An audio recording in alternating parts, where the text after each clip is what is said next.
That is the scene in Dallas this morning. An active crime scene, buildings there on lockdown after peaceful protests turned deadly overnight. Hours here as police Burada 5 tane polis öldürülmüş. make sure that there were no explosives and as of this morning so far police say that no explosives have been found, but this city right now, George, is just grieving. 11 tane polisi vuruyor, 5 tanesini öldürüyor. Bu adamı patlattılar biliyorsunuz arkadaşlar. Bu adamı öldürdüler bombayla.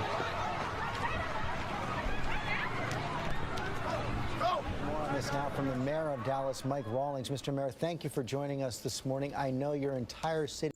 We haven't said it's over at this So point. you think it's under control? Bu adamı sıkıştırdılar bir yere akşam bir binanın içerisinde. Robotun üzerine C4 bombayı koydular. Adamın yanına yaklaşamıyorlardı.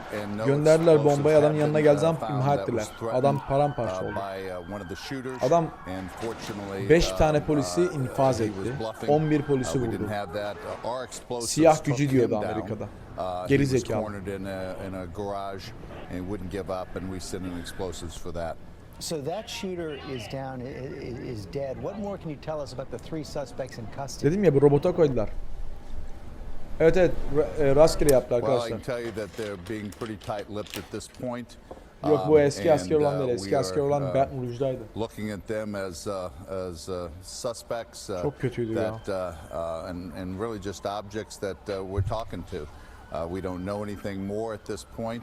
And we're going to do a thorough investigation to make sure we get to the bottom of it. So you say they're being pretty tight-lipped right now. No indication about their motivations? Not at this point. It's actively being worked, and hopefully every hour we'll gain information and we'll be talking about it at our press conference. Are you convinced that the 3 people in custody were actually involved in the shooting, and do you think there were others you don't have in custody? Yeah, I'm not convinced of anything yet. We have put together a drag net, if you will, got those individuals, and now we're starting to convince ourselves of where the truth lies. So many more questions to be answered there about the suspects. How about the victims in the hospital? Of course, we are all praying for the families of those. Bir dakika, Efes'in diyor donutçu polislere bak. Ne diyorsun lan sen? Ne diyorsun?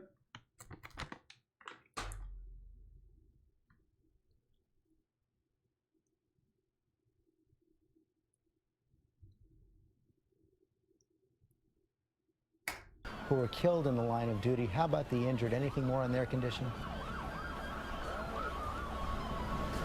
You know, I was at hospitals last night talking to families, talking to those that were injured, talking to the police officers that were around. We had 2 civilians that were hurt. Fortunately, none of those died. We have 3 women that were impacted and shot during this terrible tragedy. Burada videolar var arkadaşlar. All the victims that were deceased are men.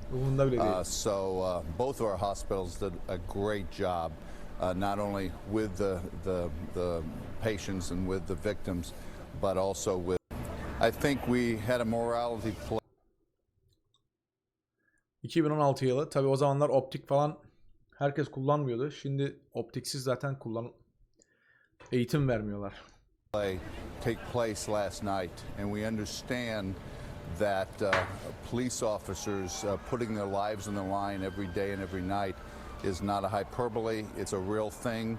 And last night, 5 of those officers lost their lives to protect citizens that were protesting. O short giyen polisler genelde bisiklet polisleri arkadaşlar. Yazın oluyor böyle. Bisiklet polisleri short giyiyor. Helping exercise their First Amendment rights.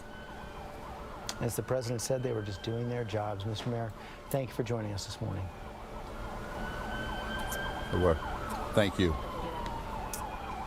Now let's get more on the police from Robin. Manyak olay ya. Manyak.